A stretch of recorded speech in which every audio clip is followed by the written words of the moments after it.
Magritte est un peintre surréaliste belge né le 21 novembre 1898 à Lessines en Belgique et mort le 15 août 1967. René Magritte a peint pendant plus de 40 ans. Il a fait partie du mouvement surréaliste avec Breton, Éluard et Dali, mais Magritte était le moins abstrait. Magritte est quelqu'un de concret et d'assez singulier, il se méfie des mots et de la représentation réelle. Maintenant, on va vous présenter 3 de ses œuvres et vous montrer en quoi sont-elles surréalistes.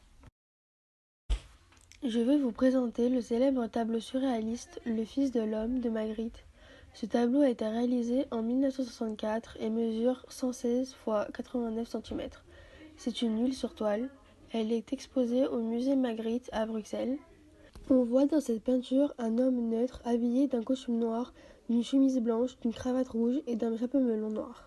Il se tient droit, les bras le long du corps. On peut se demander si c'est un autoportrait, mais on ne peut pas le savoir puisqu'une pomme cache le visage de l'homme. Derrière lui, on voit un muret de pierre et en arrière-plan, la mer ou la rivière. Le ciel est nuageux et gris.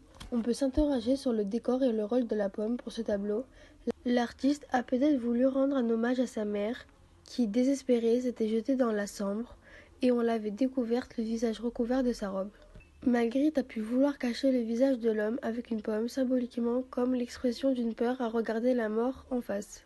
Malgré que Magritte ait souvent revendiqué l'absence de rapport entre les toiles et leurs titres, il semble qu'ici on peut établir des relations. Nous pouvons nous demander s'il a voulu se placer dans le titre avec le fils, mais il aurait inséré le parent de la femme, de l'homme, pour mettre un certain mystère dans cette œuvre. Cette œuvre est liée à d'autres grâce à la pomme et à l'homme, au chapeau melon. En effet, on retrouve la pomme verte dans la chambre d'écoute, ou encore « Ceci n'est pas une pomme ». La trahison des images est une œuvre créée en 1928. C'est une huile sur toile de 59 x 65 cm et c'est un des tableaux les plus célèbres de René Magritte.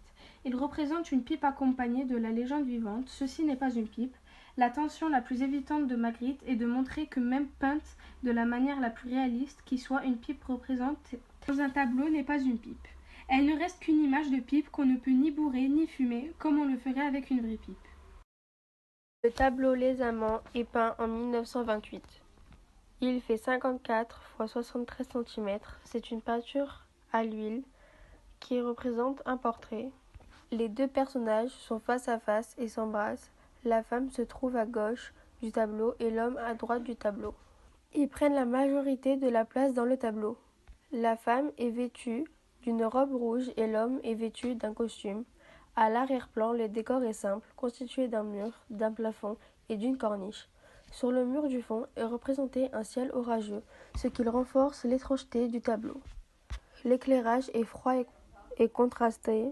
La lumière vient de la gauche. Les couleurs dominantes y sont le rouge, le noir et le blanc.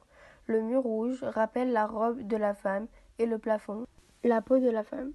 Ce voile présent montre que même si ces personnes s'aiment, il y a une incommunicabilité entre elles. Le fait qu'il soit voilé rend le tableau intrigant et mystérieux, car on ne sait pas clairement la cause de cette tenue.